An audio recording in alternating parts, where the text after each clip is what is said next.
Following the overthrow of Ngo Dinh Diem, Saigon melted into chaos. A seemingly endless succession of corrupt officials and military juntas ascended to power. Diem's successor, General Nguyen Van Minh, was ousted after just 3 months when the United States learned he was considering a negotiated peace with the communists. Washington was resolute. Nothing is further from our mind than a neutral solution for Vietnam. We intend to win.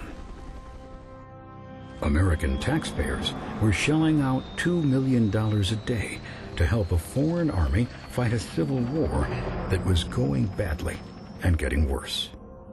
The new president, Lyndon Johnson, viewed the crisis through the lens of history. He had seen how appeasing Hitler failed to prevent World War II, and how the loss of China to communism had undermined President Truman's administration. Johnson feared that if he abandoned South Vietnam, there would be a mean and destructive debate that would shatter my presidency, kill my administration, and damage our democracy. If this little nation goes down the drain and can't maintain her independence, ask yourself what's going to happen to all the other little nations. In August 1964, a controversial incident involving 2 American warships supplied the rationale needed for the president to commit the country to war. The USS Maddox was patrolling in the Gulf of Tonkin off the coast of North Vietnam when it was fired upon by enemy patrol boats. 2 days later, the Maddox returned to the Gulf with another destroyer and reported a second attack. These 2 events came to be known as the Gulf of Tonkin Incident. Renewed hostile actions against United States ships on the high seas in the Gulf of Tonkin have today required me to order the military forces of the United States to take action in reply. The president seized on the attacks as a way to justify escalating the war. He asked Congress for authority to take all necessary measures to defend South Vietnam. By the time the Tonkin Gulf Resolution was signed on August 10th, Johnson and his advisors knew the second attack never occurred. But the deed was done. By an overwhelming majority, Congress had given the president a virtual blank check to wage war in Vietnam without further authorization. The president was ready for war, but he wasn't ready to admit it to the American people. As he campaigned for re-election in the fall of 1964, he told his military advisors, "Just let me get elected, and then you can have your war." At the same time, North Vietnam stepped up its support for the Viet Cong. Attacks became bigger, bolder, and increasingly aimed at American installations. Finally, an enemy raid on an American air base in February 1965 provoked a response.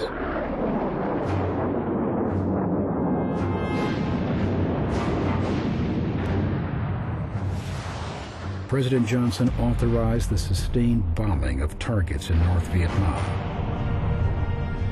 Operation Rolling Thunder was slated to last 8 weeks. Instead, it lasted over 3.5 years. More than 800,000 tons of ordnance were dropped on Vietnam at a cost of nearly $1 billion to U.S. taxpayers. But even at that price, the air war failed to make a dent in the resistance.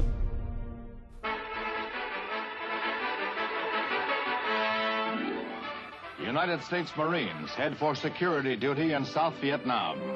Their landing is at a beach north of Da Nang, where they will guard the American jet airfield against attack by Viet Cong guerrillas and infiltrators from North Vietnam, only 80 miles away. In March 1965, President Johnson committed the first American combat troops to Vietnam.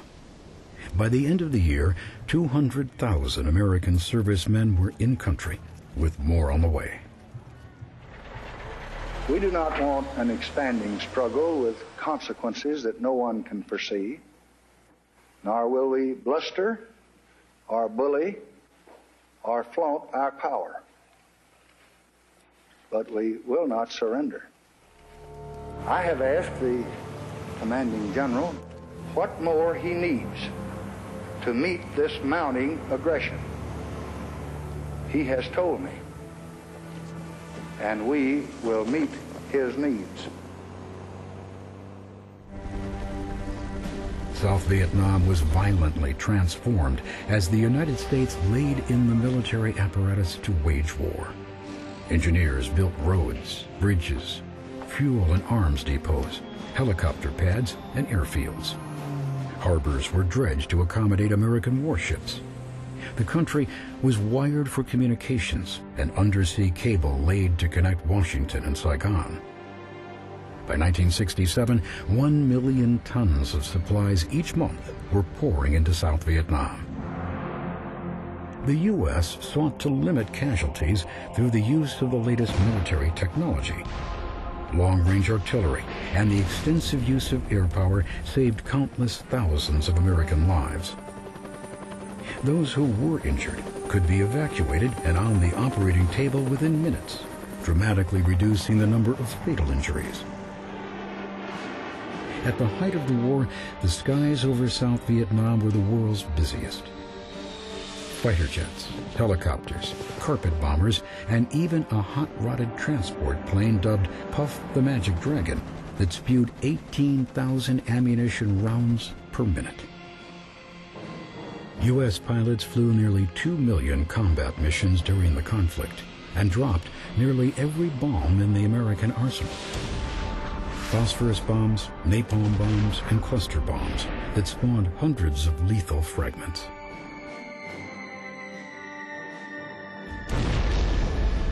It was the greatest congregation of military power in the history of modern warfare. With the growing U.S. presence, the war was changing. Hanoi ordered regular troops of the North Vietnamese Army, the NVA, to move south and join the fight. Now, American forces prepared to meet their adversary face to face in large-scale combat for the first time.